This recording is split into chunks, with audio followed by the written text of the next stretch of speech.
তারানাথ ভালো গল্প বলতে পারলেও খুব মিশুক লোক ছিল না।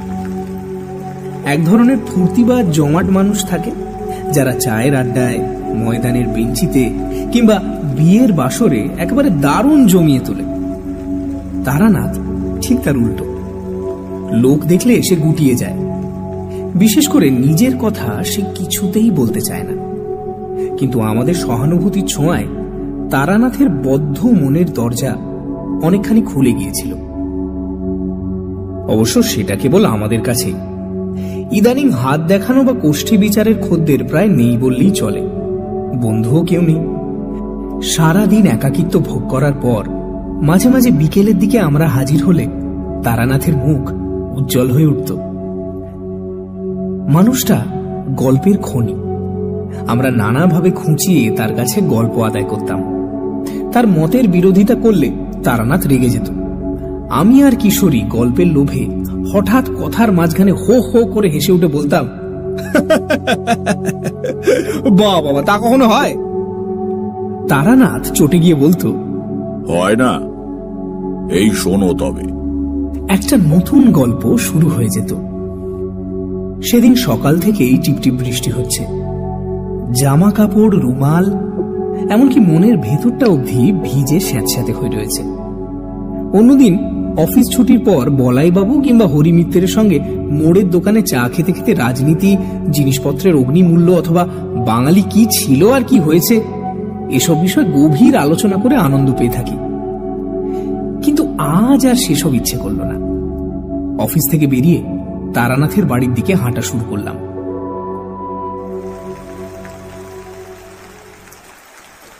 পৌঁছে দেখি কিশোরী সেন আমার আগেই এসে বসে আছে। আমাকে দেখে বলল, এই যে এসো হে, তোমারই জন্য বসে আছি। কি করে জানলে আমি আসবো? ওর জন্য কি আর মন্ত্রতন্ত্র জানতে হয়?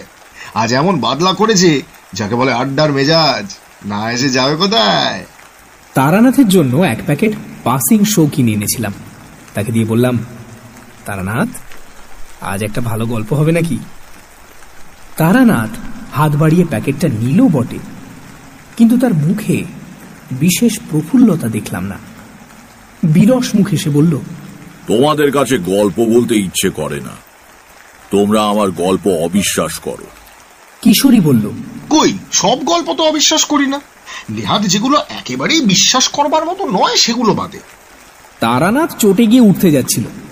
আমি কথার মোড় ঘোরাবার জন্য বললাম, আরে কিশোরীর কথা ছেড়ে দিন। আসল কথা হচ্ছে, আপনার গল্প যদি সত্যি হয় তাহলে আমরা বিশ্বাস করলেই বা কি, আর না করলেই বা কি? সত্য তো কারোর মতামত নির্ভর নয়। তারানাথ কিছুটা শান্ত হয়ে একটা সিগারেট ধরিয়ে বলল, এই যে বিশ্বাসের কথা বললে না, বিশ্বাসে সত্যি অনেক কিছু ঘটায়, সাধারণ বুদ্ধিতে যার ব্যাখ্যা করা যায় না। কিশোরীর ঘাড়ে আজ দুর্গ্রহ ভর করেছিল। সে বলল, তার মানে আপনি বলতে চাইছেন কেউ যদি বিশ্বাস করে সে কোনোদিন মরবে না, তাহলে বিশ্বাসের জোরে সে সত্যি সত্যি অমর হয়ে যাবে? যাবেই তো, তবে তোমার মতো ভিচের লোক পারবে না। হিমালয়ে যেসব প্রাচীন যোগীরা শত শত বছর বেঁচে আছেন, তাঁরা কি করে এত দীর্ঘকাল জীবিত আছেন বলে মনে করো? কেবলমাত্র ইচ্ছা শক্তির জোরে। মানুষের বিশ্বাস ইচ্ছা শক্তিরই একটা প্রকাশ।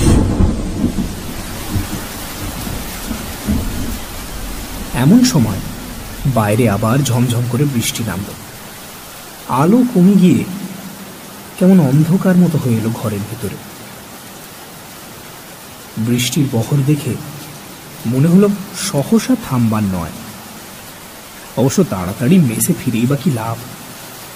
কিন্তু এখানে বসে থাকতে হলে তো গল্প চাই। বললাম, তা বেশ তো, বিশ্বাসের শক্তি সম্বন্ধে একটা ভালো গল্প হোক তবে। আমার কাছে কোনো গল্প নেই, সব সত্যি ঘটনা। কিশোরী আবার কি একটা বলতে যাচ্ছিল, তাকে থামিয়ে দিয়ে বললাম, এখন অন্তত ঘন্টা 2 আমরা আপনার অতিথি, বেরোবার উপায় নেই।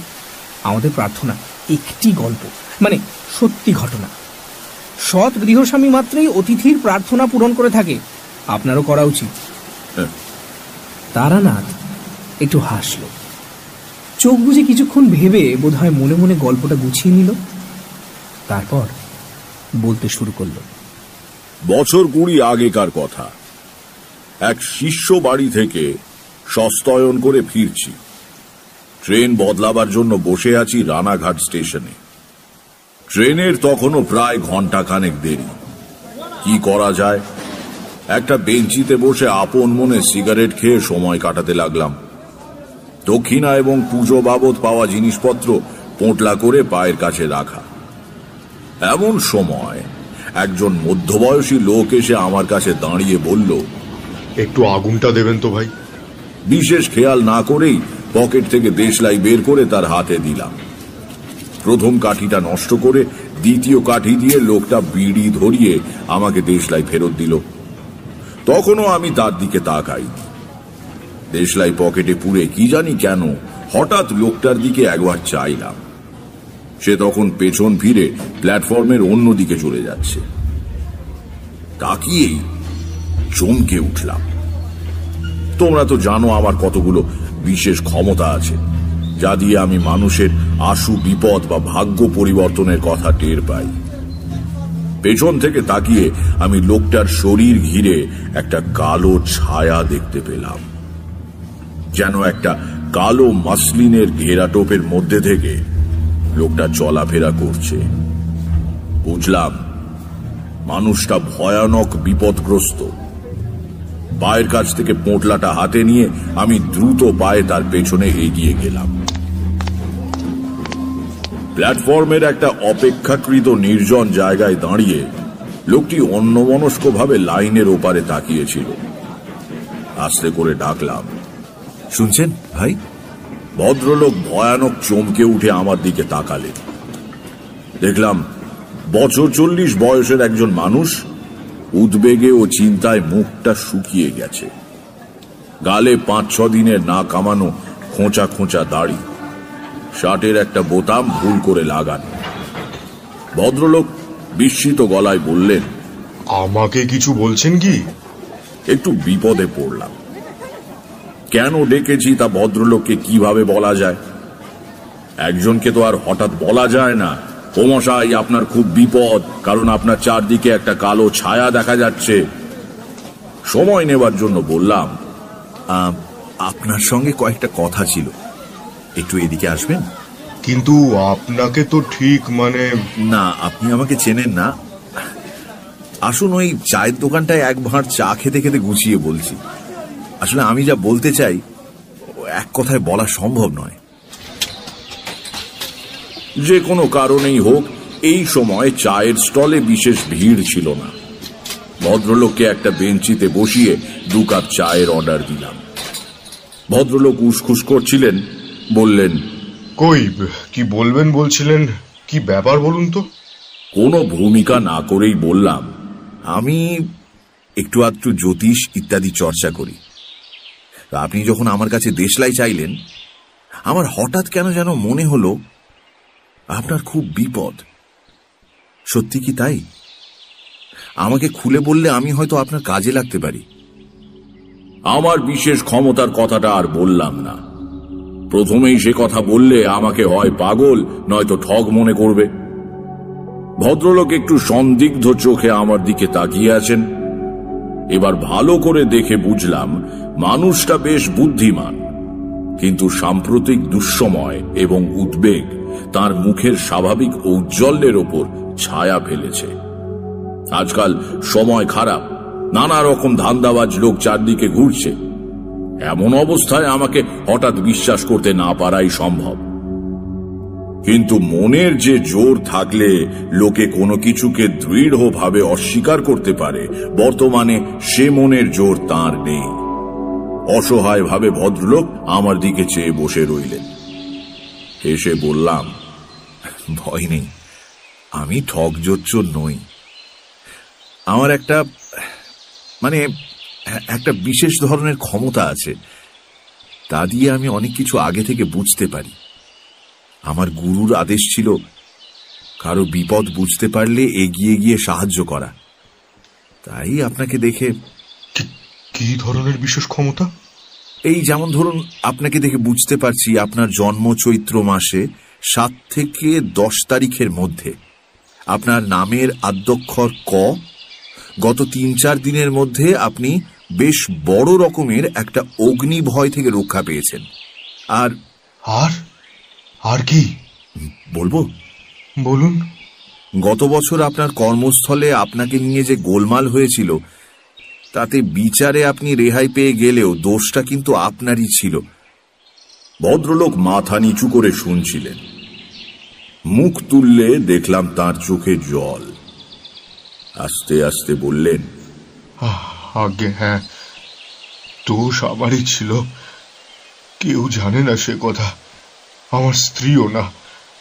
কিন্তু কিন্তু বিশ্বাস করুন, নিতান্ত বাধ্য হই আমি। 3000 টাকা, ঠিক তো? আগে হ্যাঁ, আপনি সবই জানতে পেরেছেন দেখছি। আপনার ক্ষমতায় আর আমি অবিশ্বাস করছি না। স্ত্রীর অসুখে বাধ্য হয়ে তাকে বাঁচাবার জন্য টাকাটা নিতে হয়েছিল। ভেবেছিলাম কেউ টের পাওয়ার আগেই দেশের জমি জমা বিক্রি করে আবার পুড়িয়ে দেব, কিন্তু তার আগেই অডিট বসলো, ঘাটতি ধরা পড়ে গেল। আমি বহু পুরনো বিশ্বস্ত কর্মচারী, আমাকে কেউ সন্দেহ করল না। অন্য কারো ঘাড়ে দোষ পড়লে হয়তো আমি এগিয়ে গিয়ে অপরাধ স্বীকার করতাম, কিন্তু তাও হলো না। যথেষ্ট প্রমাণের অভাবে টাকাটা বাজে খরচের খাতে লিখে রাখা হলো। তারপর ভদ্রলোক আমার দিকে পূর্ণ দৃষ্টিতে তাকিয়ে বললেন, আপনার কাছে সব স্বীকার করে যেন বাঁচলাম। এতদিন মনে পাপবোধ পুষে রাখা, সে যে কি কষ্ট, কি কষ্ট। ধুতির খুঁটে মুখ মুছে আবার বললেন, হ্যাঁ, গত পরশুদিন আগুনের হাত থেকে বেঁচেছি বটে।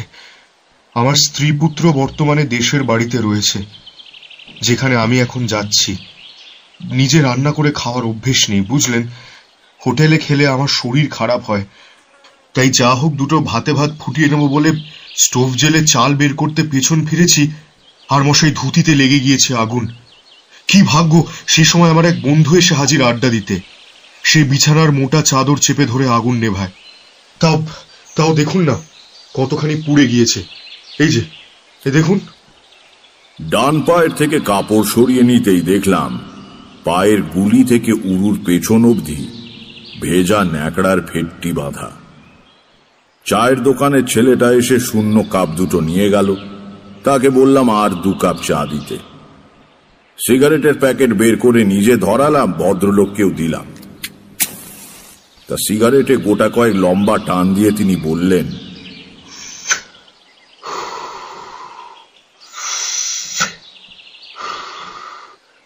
আমার নাম কালীপ্রসাদ মিত্র।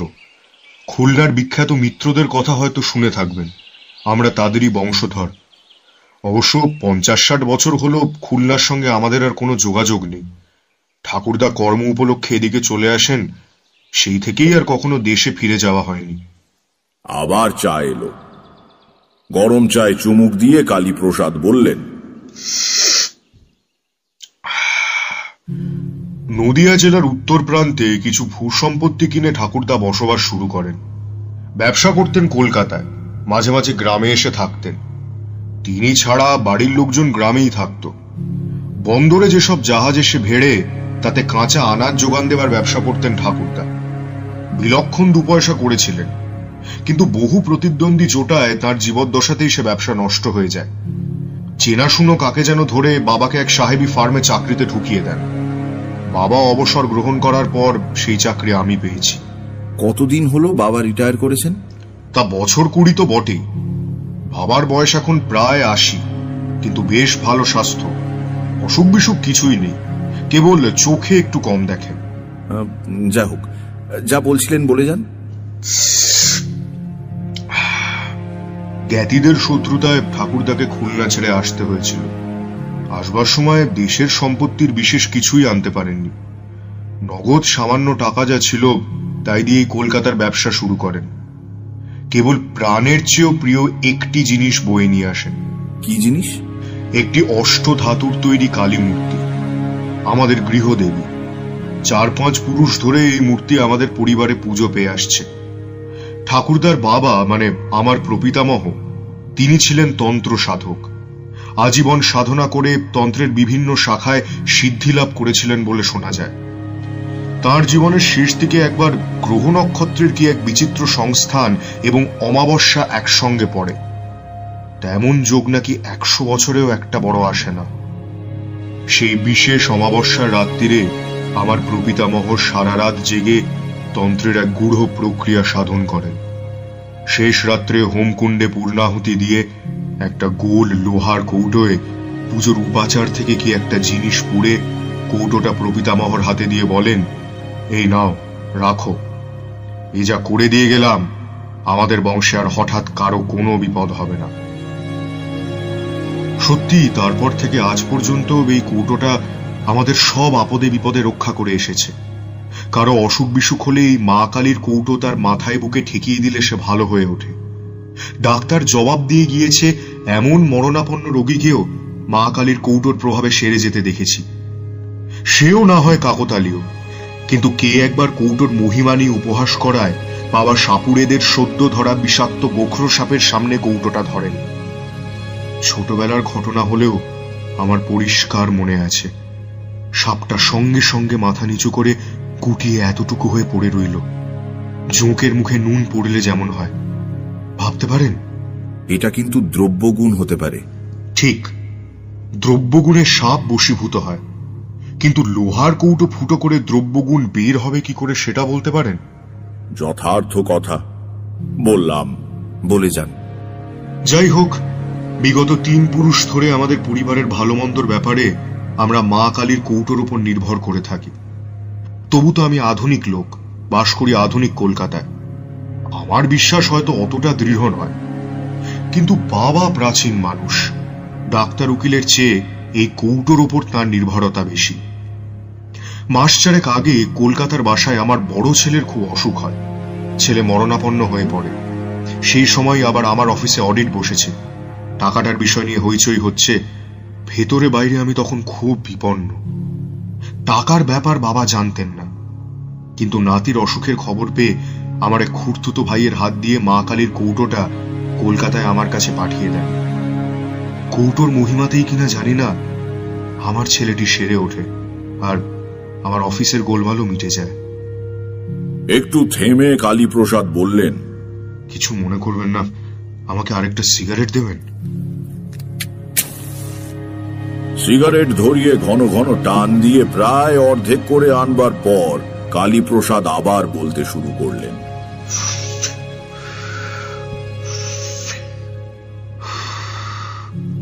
এতদিন মা কালীর কৌটো কলকাতায় আমার কাছেই ছিল। হঠাৎ দিন 2 আগে বাবার এক জরুরি চিঠি পেলাম। সে এক অদ্ভুত চিঠি। ছেলে বউকে কদিন আগেই বাবার দেখাশোনা করার জন্য দেশে পাঠিয়ে দিয়েছিলাম, এখন চিঠি পেয়ে আমিও চলেছি, কৌটোটাও সঙ্গে করে নিয়ে যাচ্ছি। চিঠিটা অদ্ভুত বলছেন কেন? কি আছে চিঠিতে? উত্তরে কালীপ্রসাদ কাঁধের ঝোলা থেকে একটা খাম বের করে আমার হাতে দিয়ে বললেন, নিজেই পড়ে দেখুন। বয়স্ক মানুষের ঈষৎ কম্পিত হস্তাক্ষরে লেখা চিঠি। স্নেহের কালীপ্রসাদ, আশা করি মঙ্গলময়ের কৃপায় কুশলী আছো। এক বিচিত্র ঘটনার সম্মুখীন হইয়া তোমাকে এই পত্র দিতেছি। আজ কয়েকদিন হইল আমাদের বাটিতে নানা অলৌকিক এবং ভৌতিক উপদ্রব আরম্ভ হইয়াছে। ইহার কারণ বা কিভাবে নিরসন হইবে কিছুই বুঝিতে পারিতেছি না। যা হোক, পত্র পাওয়া মাত্র তুমি ছুটি লইয়া দেশে আসিবে। গত 4-5 মাস যাবৎ মা কালীর কৌটা তোমার কলিকাতার বাসায় রহিয়াছে। আসিবার সময় উহা সঙ্গে আনিতে ভুলিবে না। সম্ভবত উহা না থাকাতেই এই উপদ্রব। এই পত্রকে তার মনে করিয়া অবিলম্বে রওনা হইবে। আশীর্বাদ লইও। ইতি চণ্ডিকা প্রসাদ মিত্র। পড়া শেষ করে চিঠিটা কালীপ্রসাদকে ফেরত দিলাম। ভদ্রলোক জিজ্ঞাসা করলেন, কি বুঝলেন? হ্যাঁ, রহস্যময় চিঠি বটে। কি অলৌকিক ব্যাপার কিছু আন্দাজ করতে পারেন? তা কি বলা যায়, সে তো কত কিছুই হতে পারে। আচ্ছা, আগে কখনো আপনাদের বাড়িতে এরকম কিছু হয়েছে? কখনো না। বেলা পড়ে আসছে, আমার ট্রেন আসবার সময় হলো। কালীপ্রসাদ দাঁত দিয়ে নিচে ঠোঁট কামড়ে ধরে কি যেন ভাবছেন। যাক, আমার আর কি করবার আছে। পোঁটলাটা হাতে নিয়ে বেঞ্চি থেকে উঠে দাঁড়ালাম। বললাম, আসি তাহলে, সাবধানে থাকবেন। কালীপ্রসাদ কেমন যেন হতাশ আর ভীত গলায় বললেন, কিন্তু কিন্তু আমার কি হবে জানেন? আমার বড্ড ভয় করছে, আমার বড্ড ভয় করছে। বিপদে ঈশ্বরকে স্মরণ করবেন। একমাত্র তিনি সমস্ত ভয় থেকে মানুষকে মুক্ত করতে পারেন। কালীপ্রসাদের মুখ দেখে মনে হলো না যে আমার উপদেশে তিনি কিছুমাত্র ভরসা পেয়েছেন। অবশ্য সেজন্য তাকে দোষ দেওয়া যায় না। ঈশ্বর অদৃশ্য, আড়ম্বর করে তার পুজো দেওয়া যায়, কিন্তু জীবনের সমস্ত ক্ষেত্রে তার উপর সম্পূর্ণ নির্ভর করা একটা উচ্চ স্তরের সাধনা। সে সাধনায় কালীপ্রসাদ এখনো সিদ্ধি লাভ করতে পারেননি। কিন্তু আমি আর কি করব? বিদায় সূচক সামান্য হেসে পেছন ফিরে হাঁটতে শুরু করলাম। কয়েক পা হেঁটে আসতে না আসতেই কালীপ্রসাদ দৌড়ে এলেন। শুনছেন শুনছেন? একটু দাঁড়ান, একটু দাঁড়ান। দাঁড়ালাম। কালীপ্রসাদ আমার কাছে পৌঁছে বললেন, আরেকটা কাজ করা যেতে পারে। কি? আপনি কি তাতে রাজি হবেন? বলেই ফেলুন না, আমারও তো এদিকে ট্রেন আসবার সময় হলো। গুরুত্বপূর্ণ কথা শুরু করার ভঙ্গিতে কেশে গলা পরিষ্কার করে কালীপ্রসাদ আমার দিকে তাকিয়ে বললেন, আপনি আমার সঙ্গে আমাদের দেশের বাড়ি চলুন। প্রস্তাবটা নিতান্ত আকস্মিক। অবাক হয়ে বললাম, আমি আপনার বাড়িতে? হ্যাঁ, আপনি অলৌকিক শক্তির অধিকারী। আপনি গেলে আমাদের অমঙ্গল কেটে যাবে। আপত্তি করবেন না, দয়া করে আমার সঙ্গে চলুন। বলুন, যাবেন? লোকটা সত্যি ভয় পেয়েছে, পাওয়াই স্বাভাবিক। একটু চিন্তা করলাম। বাড়িতে এমন কিছু বলে আসেনি যে তাড়াতাড়ি ফিরব। আরো 5-7 দিন দেরি হলে কোনো ক্ষতি নেই। দেখাই যাক না এর সঙ্গে গিয়ে। বললাম, আচ্ছা চলুন, যাব।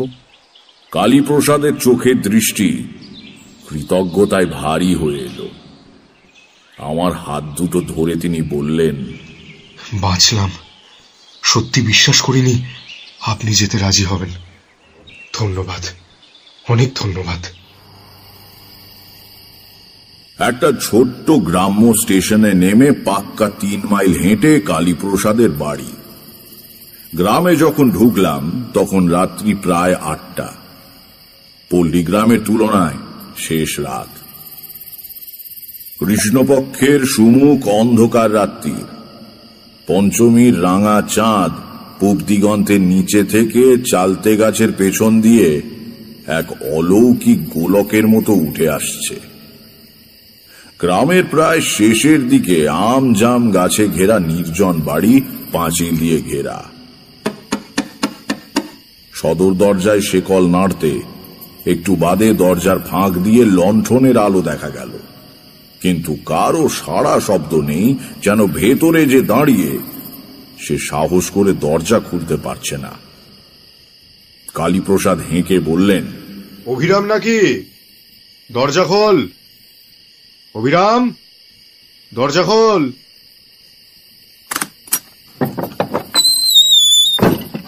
ব্যস্ত হয়ে যে লোকটি দরজা খুলে দিল তার বয়স 60 ছাড়িয়েছে।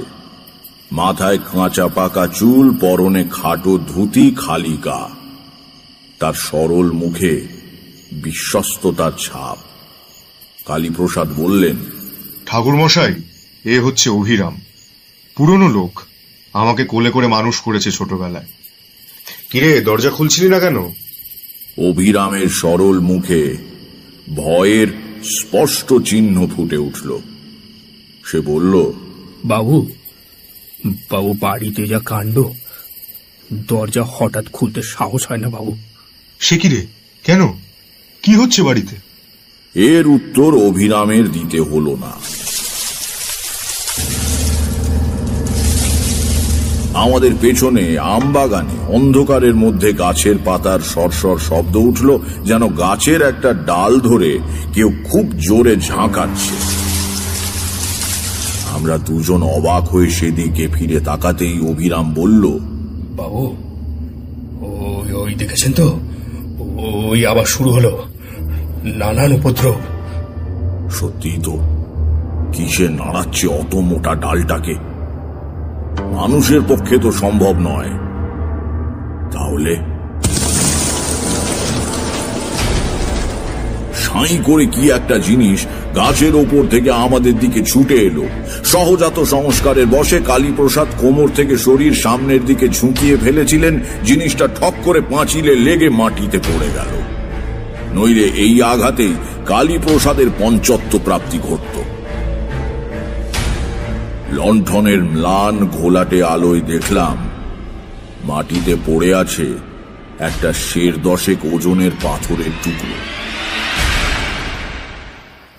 বললাম, আপনারা দুজনে ভেতরে চলে যান। বাড়িতে টর্চ আছে? আগে না। কেন? আমি একবার ওই গাছটার কাছে যাব। দাও হে অভিরাম, তোমার লণ্ঠনটাই দাও। কালীপ্রসাদ বিচলিত হয়ে বললেন, না না, একা যাবেন না।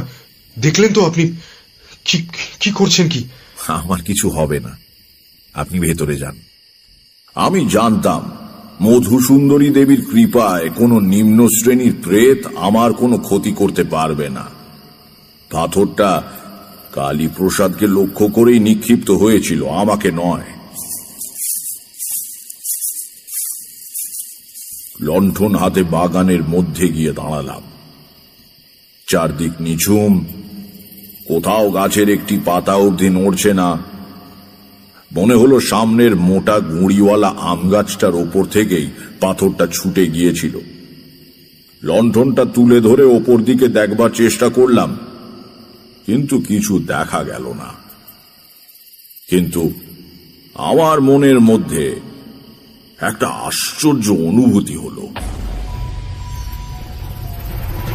মনের একেবারে গভীরে হঠাৎ যেন কে একটা কল বিগড়ে দিল। আমার হাত পা অবশ হয়ে আসছে, সজ্ঞান চৈতন্য নিভে আসতে চাইছে তেলহীন প্রদীপের মতো, আর আমি যেন এক পাও হাঁটতে পারবো না। সমস্ত দেহে মনে কি অস্বস্তি সে ভাষায় বোঝানো যাবে না।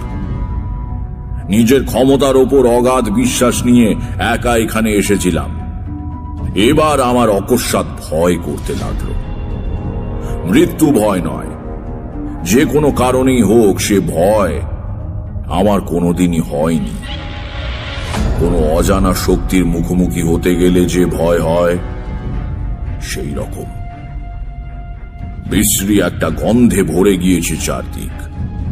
প্রতি নিঃশ্বাসে গন্ধটা একেবারে ফুসফুসের ভেতর অবধি চলে গিয়ে যেন শরীরকে অপবিত্র করে দিচ্ছে। মনকে স্থির করে আমি মধুসুন্দরী দেবীর ধ্যান মন্ত্র আবৃত্তি করতে লাগলাম। প্রায় সঙ্গে সঙ্গেই পরিবেশ থেকে দুর্গন্ধ দূর হয়ে গেল, মনের বল ফিরে পেলাম। দরজা খোলাই ছিল।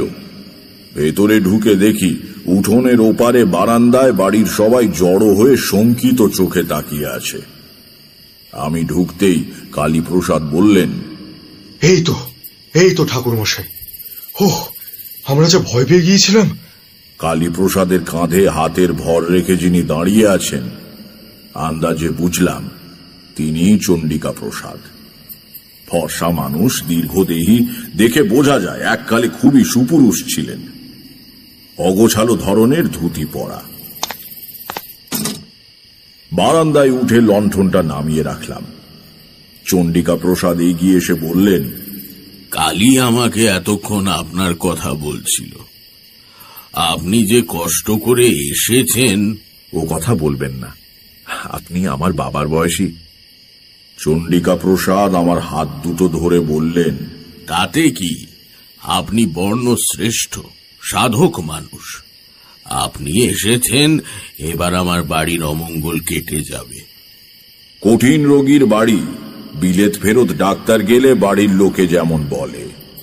আমার যা সাধ্য আমি করব মিত্রমশাই, নইলে আমি আসতাম না। আমাদের বাড়িতে কেন এমন হচ্ছে কিছু বুঝতে পারছেন ঠাকুর মশাই? কিছু কিছু বুঝতে পেরেছি বইকি। পিতা পুত্র দুজনেই বলে উঠলেন। কি কি বুঝেছেন? কি বুঝছেন? এখন না, আগে আপনাদের কথা শুনেনি, তারপর বলবো। চণ্ডিকা প্রসাদ ব্যস্ত হয়ে বললেন, হ্যাঁ হ্যাঁ চলুন, হাত মুখ ধুয়ে বসে সব শুনবেন। ওরে ও অভিরাম, ঠাকুর মশাইকে জল দে। দক্ষিণ দিকে বড় বড় জানলাওয়ালা একটা ঘরে আমার থাকবার ব্যবস্থা হয়েছিল। একটু সুস্থ হয়ে সেখানে বসে চণ্ডিকা প্রসাদের বিবরণ শুনলাম। চণ্ডিকা প্রসাদ বললেন, আমার জীবনে কখনো এমন অভিজ্ঞতা হয়নি ঠাকুর মশাই। দিন 15-20 আগে এক রাত্রিরে শুরু। খেতে বসেছি সবে, রাত 10টা কি 10:30 হবে। হঠাৎ বাইরে শোঁ শোঁ আওয়াজ করে একটা ঘূর্ণি হাওয়া মতো উঠল। আমরা অবাক। ঝড় বৃষ্টির সময় নয়, আকাশে মেঘ নেই, এমন বাতাস উঠল কোত্থেকে। সেই বাতাসের দাপটেই রাজ্যের ধুলোবালি এসে আমার ভাতে পড়ল। মনটা যেন কেমন হয়ে গেল। আমরা সেকেলে মানুষ, লক্ষণ অলক্ষণ মানি, আর না খেয়ে উঠে পড়লাম। সারা রাত ভালো ঘুম হলো না। বিছানায় এপাশ করতে করতে রাত শেষ হয়ে গেল। সকালে উঠে গাড়ু হাতে বাগানে যাচ্ছি, দেখি সদর দরজার কাছে দুটো মরা পাখি পড়ে আছে। প্রথমে ভাবলাম গত রাত্রিতে যে বাতাস উঠেছিল তারই ঝাপটায় বোধহয় মারা পড়েছে। ভালো করে লক্ষ্য করে দেখি তা নয়, কে যেন পাখি দুটোর ঘাড় মুচড়ে ঘুরিয়ে দিয়েছে। ঝড়ে তেমন হতে পারে না। বাড়ির সবাই দেখলে ভয় পাবে বলে হাতে করে মরা পাখি দুটোকে ঝুলিয়ে নিয়ে গিয়ে দূরে ফেলে দিলাম। একটু দম নিয়ে চণ্ডিকা প্রসাদ বললেন, এই হলো শুরু। মাঝে মাঝেই উল্টোপাল্টা বাতাস দেয়, বাড়ির জিনিসপত্র হুড়মুড় করে পড়ে যায়, অদ্ভুত গোঙানির শব্দ শোনা যায় বাড়ির চারপাশে। এসব কিন্তু আমার বাড়ির এবং চারদিকের কিছুটা জায়গায় ঘটে। পরে গ্রামের মধ্যে জিজ্ঞেস করে দেখেছি, তারা ঝড় বাতাস কিছুই টের পায়নি। কেন এমন হচ্ছে কিছুই বুঝতে পারছি না। আপনি কি বলেন ঠাকুর মশাই? চণ্ডিকা প্রসাদের দিকে তাকিয়ে বললাম, আপনার বাড়িতে কোনো প্রেতের উপদ্রব হচ্ছে না, অন্তত যে অর্থে আমরা প্রেত কথাটা ব্যবহার করি সে অর্থে নয়। ভদ্রলোক অবাক হয়ে বললেন, তাহলে? ব্যাপারটা আপনাকে বোঝানো একটু কঠিন হবে। আমাদের এই মানুষের জগতের মতোই আরো বহু জীব লোক আমাদের চারদিকে সর্বদাই বর্তমান। তারা ঠিক ভূত বা প্রেত নয়, তারাও এক ধরনের জীব, হয়তো মানুষের চেয়ে অন্যরকম। তাদের মন, চিন্তা, আচার ব্যবহার সবই মানুষের থেকে আলাদা। আমাদের বিচারে হয়তো অমানুষিক। সে জগতের সমস্ত পদার্থই আমাদের কাছে অদৃশ্য ও অস্পর্শযোগ্য। বস্তুত একই স্থান অধিকার করেও এই দুই জগৎ একে অপরের কাছে অস্তিত্বহীন। কিন্তু মাঝে মাঝে প্রকৃতির কোনো আশ্চর্য খেয়ালে এই ছায়া জগৎ আমাদের জগৎটাকে স্পর্শ করে। এখানে ঠিক তাই হয়েছে। আমরা কোনোভাবে তাদের দুনিয়াতে ঢুকে পড়েছি। সেটা তাদের পছন্দ না হলে তাদের দোষ দেওয়া যায় না। যা ঘটতে দেখছেন সেটা হচ্ছে আমাদের জাগতিক বস্তুর ওপর তাদের মানসিক শক্তির ক্রিয়া। হয়তো তারা ভাবছে এইভাবে ভয় দেখিয়ে তাদের জগৎ থেকে তারা আমাদের দূর করতে পারবে। বাড়িতে বেড়াল কুকুর ঢুকলে আমরা যেমন ঠেঙিয়ে তাড়াই আর কি। পার্থক্য এই যে এক্ষেত্রে এসবে কোনো কাজ হবে না।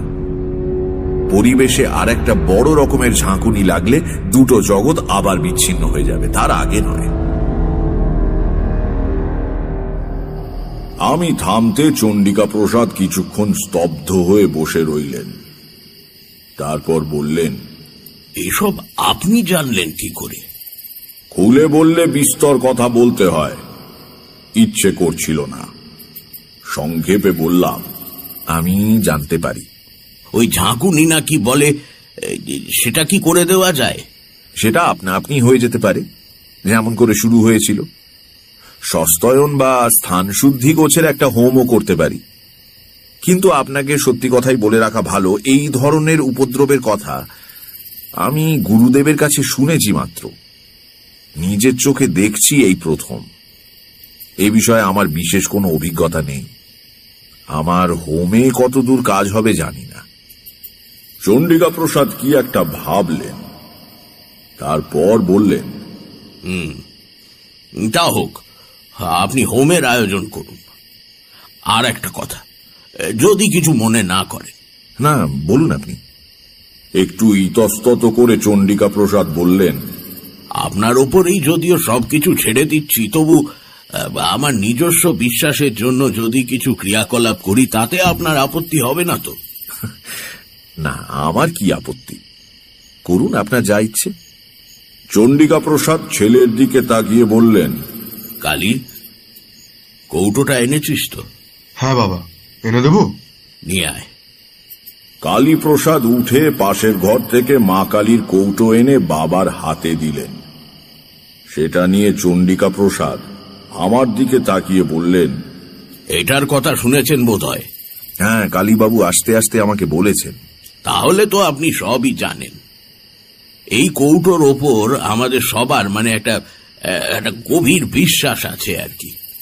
তবে বিশ্বাসটা অযৌক্তিক নয়, পরীক্ষিত সত্য। গ্রামে বসন্তের মড়ক লেগে হাহাকার পড়ে গিয়েছিল। এই কৌটো হাতে মা কালীর নাম করতে করতে বাড়ির চারদিকে ঘুরে গন্ডি কেটে দিয়েছিলাম। অর্ধেক গ্রাম সাফ হয়ে গিয়েছিল, কিন্তু আমাদের বাড়িতে অসুখ ঢোকেনি। আজও তাই করব ভাবছি। কৌটো নিয়ে বাড়ির চারধারে গন্ডি কেটে দেব। আসবেন আমার সঙ্গে? কালী, তুইও আয়। বাইরে যাবার জন্য সবে উঠে দাঁড়িয়েছি, হঠাৎ বাড়ির ভেতরে হুড়মুড় করে বিকট শব্দ হলো। ধাতব কিছু পড়ে যাওয়ার আওয়াজ। চণ্ডিকা প্রসাদ বললেন, ওই শুরু হলো আবার, চলুন দেখি। ভেতরের বারান্দা থেকে আওয়াজ এসেছিল। সেখানে গিয়ে দেখলাম বাড়ির মেয়ে আর বাচ্চারা বারান্দার অপর প্রান্তে কাঠ হয়ে দাঁড়িয়ে আছে। 10-12 খানা ইট দিয়ে বেদি মতো করে তার উপরে একটা লোহার ড্রাম দাঁড় করানো ছিল চাল রাখবার জন্য। সেটা উল্টে পড়ে চাল ছড়িয়ে পড়েছে চতুর্দিকে। আমরা যখন পৌঁছলাম তখনও ড্রামটা গড়াচ্ছে। আমাদের পায়ের কাছে এসে থেমে গেল।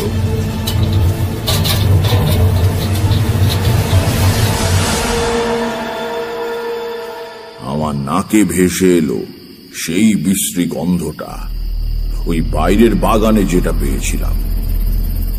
চণ্ডিকা প্রসাদ হতভম্ব হয়ে দাঁড়িয়েছিলেন। তাকে বললাম, যা করবার করে ফেলুন, আর রাত করবেন না। সদর দরজা দিয়ে আমরা বাইরে এলাম, সঙ্গে কালীপ্রসাদ আর লণ্ঠন নিয়ে অভিরাম। চাঁদ ঢাকা পড়েছে গাছের পাতার আড়ালে। মাটিতে ম্লান জ্যোৎস্না আর ছায়ার খেলা।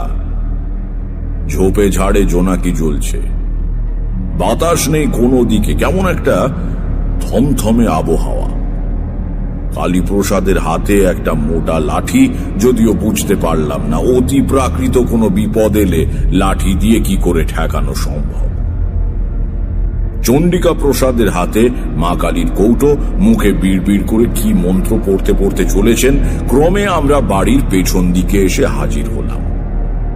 এদিকটায় জঙ্গল খুব বেশি, আশ শেওড়া আর কুঁচ কাঁটার ঝোপে ভর্তি। সাবধানে কাপড় বাঁচিয়ে চলেছি, আর কয়েক পা হাঁটলেই আমরা একটা বাঁক ফিরে বাড়ির পূব দিকের সীমানায় পৌঁছবো। সেখানে ঝোপঝাড় অপেক্ষাকৃত কম। এমন সময় আমার মনের ভেতর সেই পরিচিত বিপদের ঘণ্টাটা বেজে উঠল। আমি বুঝতে পারলাম এক্ষুনি একটা কিছু ঘটবে। প্রায় সঙ্গে সঙ্গে ডান দিকের একটা ঘন ঝোপের মধ্যে খড়খড় করে কি নড়ল। আমরা সবাই থমকে দাঁড়িয়ে সেদিকে তাকালাম। কালীপ্রসাদ 2 হাতে লাঠি বাগিয়ে ধরেছেন। অভিরাম লণ্ঠন মাটিতে নামিয়ে রেখে নিঃশব্দে তার হাত থেকে লাঠিটা নিল। বড় মুহূর্তে ছোপের মধ্যে থেকে কালো মতো বেশ বড় সড় কুকুরের আকারের কি একটা জীব বেরিয়ে এসে ক্রুদ্ধ গর্জন করে চণ্ডিকা প্রসাদের দিকে ছুটে গেল। কালীপ্রসাদ ভয় চিৎকার করে উঠলেন। আমি বলে উঠলাম, সামলে দাঁড়ান, একটু এত বিচলিত হবেন না। জন্তুটা চণ্ডিকা প্রসাদের পায়ে দাঁত কষিয়ে দিতে গেল। অস্ফুট আর্তনাদ করে সরে গেলেন তিনি। প্রায় সঙ্গে সঙ্গেই অভিরাম সবলে লাঠি দিয়ে আঘাত করল প্রাণীটার মাথায়। শূন্য মাটির হাঁড়ি ফেটে যাওয়ার মতো হঠাৎ করে শব্দ হলো। নিঃশব্দে জন্তুটা কাত হয়ে পড়ে গেল এক পাশে।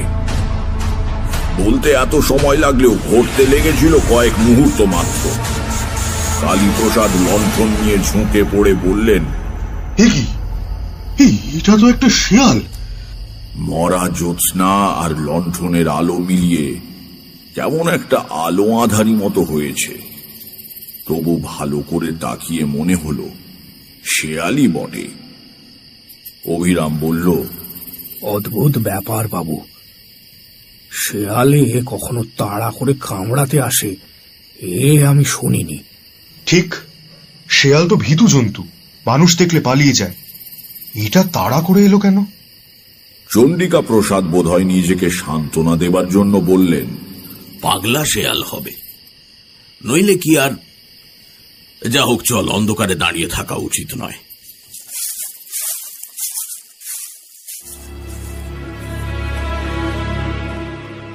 এদিনের গৃহ প্রদক্ষিণের একটা ফল কিন্তু হাতে হাতে দেখতে পেলাম। সে রাত্রির থেকে বাড়ির ভেতরের উপদ্রব বন্ধ হয়ে গেল। সারা রাত সজাগ হয়ে শুয়ে রইলাম। কাশির শব্দ শুনে টের পাচ্ছিলাম চণ্ডিকা প্রসাদও জেগে, কিন্তু সে রাতে আর কোনো উপদ্রব হলো না। পরের দিন সমস্ত ব্যাপারটা অদ্ভুতভাবে মিটে গেল। যে কথা বলবার জন্য এই গল্পের অবতারণা, আমাকে আর যোগ্য করতে হয়নি। এই ঘটনায় আমার ভূমিকা ছিল শুধুই দ্রষ্টার। মরা শেয়ালটার পা ধরে টেনে অভিরাম দূরে আমবাগানের ওপাশে একটা পতিত জমিতে ফেলে দিয়ে এসেছিল। রাত্রিরেও কোনো উপদ্রব হয়নি। সকালে উঠে দেখলাম বেশ প্রসন্ন সূর্যের আলোয় চারদিক ভরে আছে। চণ্ডিকা প্রসাদের সঙ্গে নানা বিষয়ে আলাপ করে দিনটা কেটে গেল। ভদ্রলোক সেকেলে মানুষ হলেও হিন্দু শাস্ত্রের বিভিন্ন দিক নিয়ে বেশ পড়াশোনা করেছেন। দুপুরে সুন্দর দিবানিদ্রা দিয়ে যখন উঠলাম, তখন বিকেলের রোদ মিলিয়ে গিয়ে ছায়া গাঢ় হয়ে এসেছে। বাইরের তক্তাপোষে বসে চণ্ডিকা প্রসাদ হুঁকোয় টান দিচ্ছিলেন, সেখানে গিয়ে বসলাম।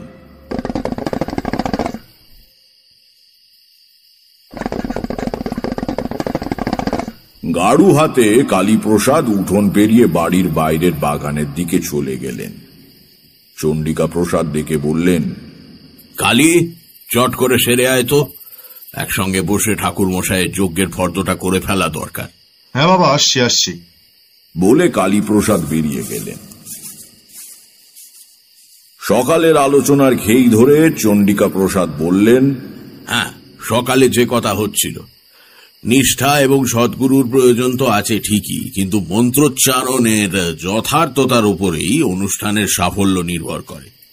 মন্ত্রের প্রত্যেক অক্ষরের একজন অধিষ্ঠাত্রী দেবী আছেন, সঠিক উচ্চারণ না হলে তাঁরা কুপিত হন। বাড়ির ভেতর থেকে গরম ভাজা পরোটা আর আলু ভাজা এলো। খেতে খেতে গল্প চলল। যখন সন্ধে উতরে অন্ধকার বেশ ঘন হয়ে উঠেছে, সে সময় অভিরাম এসে জিজ্ঞাসা করল, কর্তামশাই, ছোটবাবু কোথায়? মা ঠাকুরন ডাকছে। চণ্ডিকা প্রসাদ বললেন, কে? কালী তো? তাই তো, কালী ফেরেনি? সে কি? হঠাৎ আমারও খেয়াল হলো কালীপ্রসাদ বহুক্ষণ হলো বাগানে গিয়েছেন বটে, ছোট বড় কোনো প্রাকৃতিক আহ্বানে সাড়া দিতেই এতক্ষণ লাগতে পারে না। দু এক মুহূর্তের ভেতর ব্যাপারটা সম্যক উপলব্ধি করে আমরা লাফিয়ে উঠলাম। চণ্ডিকা প্রসাদ কেমন অবরুদ্ধ গলায় বললেন, অভিরাম, আলো আর লাঠি নিয়ে আয় তাড়াতাড়ি। বাড়ি থেকে বেরুচ্ছি, চণ্ডিকা প্রসাদ বাড়ির মধ্যে ঢুকে গেলেন। মিনিট খানেক বাদে বেরিয়ে এলে বুঝলাম আমার আন্দাজ ঠিকই ছিল। তার হাতে মা কালীর কৌটো, এইটে আনতেই তিনি ফিরে গিয়েছিলেন। আমবাগানে পা দিয়েই বুঝতে পারলাম এ বাড়ির ওপর থেকে দুর্ভাগ্যের কালো ছায়া একেবারে মিলিয়ে যায়নি। সমস্ত পরিবেশে ছেয়ে আছে একটা বিকট গন্ধ। গতকাল এসে যেটা পেয়েছিলাম, বিকেলবেলা মনের মধ্যে যে প্রসন্নতা জেগে উঠেছিল তা কোথায় যেন বিলীন হয়ে গেল।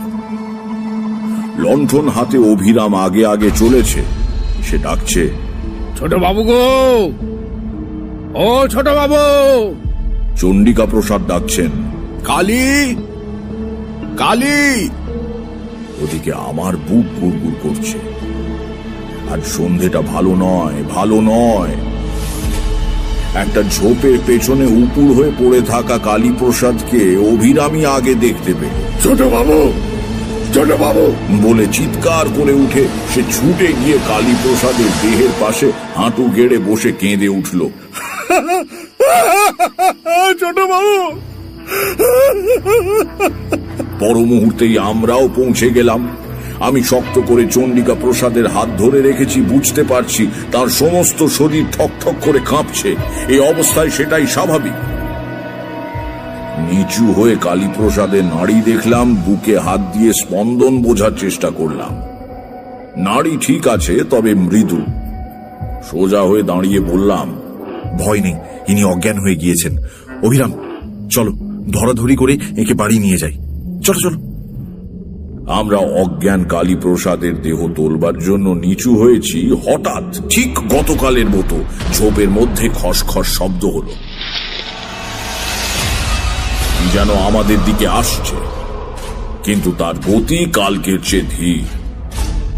আমাদের ভয়চকিত দৃষ্টির সামনে ঝোপ ঠেলে বেরিয়ে এলো একটা শেয়াল। গতকাল যে শেয়ালটাকে অভিরাম মেরেছিল সেই শেয়াল। প্রাণীটার মাথা দু ফাঁক হয়ে আছে, ঘিলু বেরিয়ে গড়াচ্ছে ডান চোখের ওপর দিয়ে, অন্য চোখে মৃত নিষ্প্রাণ দৃষ্টি। প্রকট দংষ্ট্রার ফাঁক দিয়ে জিভের আধখানা বেরিয়ে রয়েছে। সে এক অনৈসর্গিক বিভৎস দৃশ্য। ধীর কিন্তু অমোঘ গতিতে শেয়ালটা আমাদের দিকে এগিয়ে আসতে লাগলো। কোনো দিকে কোনো শব্দ নেই। গাছের পাতায় বাতাসের সামান্যতম মর্মর নেই। সমস্ত জগৎটাই অন্ধকারের চাদরে ঢাকা পড়ে আড়াল হয়ে গিয়েছে চেতনার থেকে। থাকবার মধ্যে কেবল সামনে ওই সচল মৃতদেহটা। হঠাৎ অনুভব করলাম আমার পাশে চণ্ডিকা প্রসাদের নিঃশ্বাস দ্রুত হয়ে উঠেছে। তাকিয়ে দেখলাম তার বার্ধক্যে স্তিমিত চোখে কি এক আগুন জ্বলছে। মুখের ভঙ্গিতে ভয় নেই, আছে প্রবল ক্রোধ। তাড়াতাড়ি মা কালীর কৌটো হাতে নিয়ে সামনে ঝুঁকে পড়ে কৌটোটা বাড়িয়ে ধরে বললেন, থাম। সচল মৃতদেহ স্থানু হয়ে আবার সোজা হয়ে দাঁড়িয়ে কৌটো শুদ্ধ হাত মাথার ওপর তুলে চিৎকার করে চণ্ডিকা প্রসাদ বললেন, মা কালীর নামে বলছি, আমার বাড়ির সব বিপদ দূর হয়ে যাক। যদি সধর্ম নিষ্ঠার সঙ্গে পালন করে থাকি, যদি সৎ কায়স্থের সন্তান হই, যদি জীবনে কোনো পুণ্য সঞ্চয় করে থাকি, তার সবটুকু জোরে আদেশ করছি, যে অপদেবতারা আমার বাড়িতে ভর করেছে তারা এই মুহূর্তে দূর হয়ে যাক। আমার হাতে পবিত্র নির্মাল্যের এই কৌটো রয়েছে, দেখি তাদের কত শক্তি। সাধ্য থাকে আমার ক্ষতি করো। মাথার উপরে কৌটো তুলে ধরে তিনি বিভিন্ন দিকে ঘোরাতে লাগলেন। শিয়ালের মৃতদেহটা আস্তে আস্তে আবার কাত হয়ে পড়ে গেল। এবার সেটা সত্যি পড়েছে। তার সঙ্গে সঙ্গে একটা অদ্ভুত ব্যাপার হলো। এতক্ষণ বন ছিল নিস্পন্দ, নীরব। হঠাৎ কোথা থেকে ছুটে এলো ঝড়ের মতো বাতাস। সারা বাগান ঝোপঝাড় তোলপাড় করে কিছুক্ষণ সেই বাতাস বইল। অভিরাম বলে উঠল, ঠাকুরমশাই দেখুন, দেখুন ঠাকুরমশাই দেখুন। তার নির্দেশিত দিকে তাকিয়ে দেখলাম সেখানে গাছপালা একটু কম, পাতার ফাঁক দিয়ে রাত্রির আকাশ দেখা যায়। চাঁদ উঠতে আজ দেরি আছে, কিন্তু অস্পষ্ট তারার আলোয় অন্ধকার অনেকটা তরল। বাতাসের ঘূর্ণির সঙ্গে পাক খেয়ে একটা জমাট অন্ধকারের স্তম্ভ আকাশে অনেকখানি ঠেলে উঠেছে। অন্ধকারের উপাদানে তৈরি অমানসিক এক আকৃতি। পরিচিত কিছুর সঙ্গে তার কোনো মিল নেই। সমস্ত পরিবেশ থেকে, চণ্ডিকা প্রসাদের বাড়ির ওপর থেকে, আম বাগান থেকে বাতাসের সঙ্গে উঠে যাচ্ছে গুঁড়ো গুঁড়ো অন্ধকার। কিছুক্ষণের মধ্যেই অন্ধকারের কালো পিণ্ডটা অনেক ওপরে উঠে গিয়ে আবছা হয়ে মিলিয়ে গেল। তারপরেই বনের বাইরে থেকে ভেসে এলো এক ঝলক বাতাস। বুক ভরে নিঃশ্বাস নেবার মতো সহজ, স্বাভাবিক, মুক্ত বাতাস। কিটকিট করে নিশাচর কীট পতঙ্গেরা ডাকতে শুরু করলো। আমরা কেউ কথা না বললেও বুঝতে পারলাম অমঙ্গলের ছায়াটা একেবারে সরে গিয়েছে। কালীপ্রসাদকেও বয়ে নিয়ে যাবার প্রয়োজন হলো না। এর কিছুক্ষণের মধ্যেই তার জ্ঞান ফিরে এলো। বাগান থেকে ফেরবার মুখে শেয়ালটা এসে ওর সামনে দাঁড়িয়েছিল। ভদ্রলোক স্নায়ুর ওপর এত চাপ সহ্য করতে পারেননি।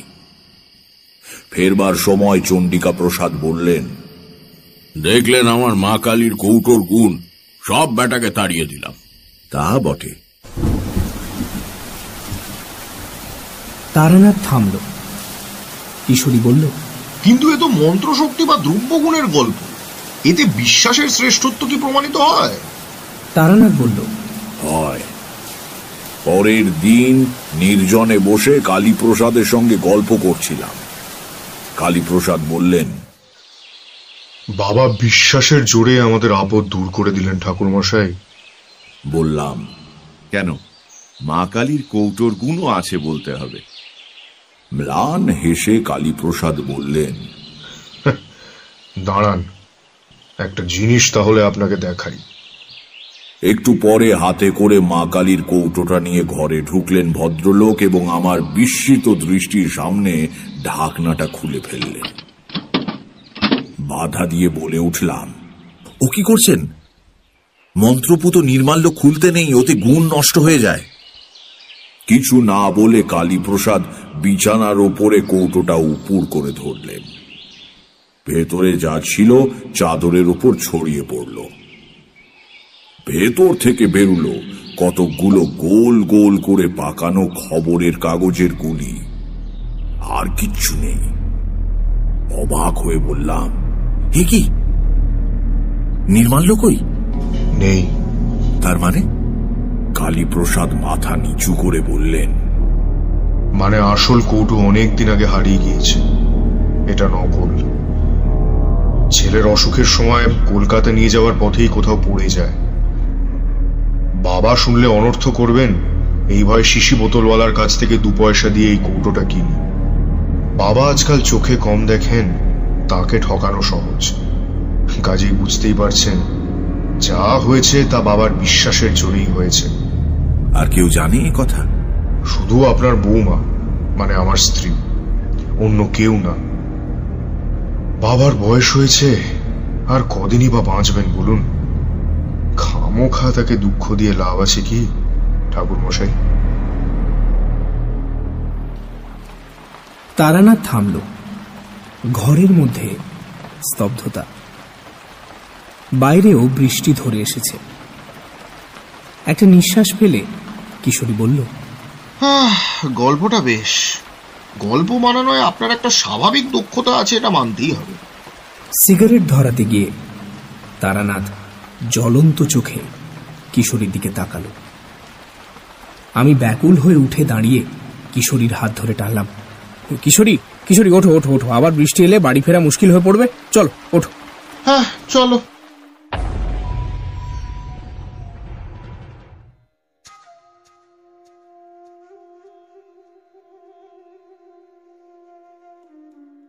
কেমন লাগলো আজকের গল্পটি তা অবশ্যই আমাদের কমেন্ট করে জানান, যে আমরা ঠিক আর কি ইমপ্রুভমেন্ট করতে পারি। আর অবশ্যই পরের গল্পটি শোনার জন্য আমাদের চ্যানেলটিকে সাবস্ক্রাইব করে রাখুন, যেটি আপনার জন্য তো ফ্রি অফ কস্ট, কিন্তু আমার জন্য অনেকটাই ভ্যালু অ্যাড করে। এছাড়া সঙ্গে রাখুন, শুনতে থাকুন আমাদের চ্যানেলটিকে। শুভরাত্রি সবাইকে।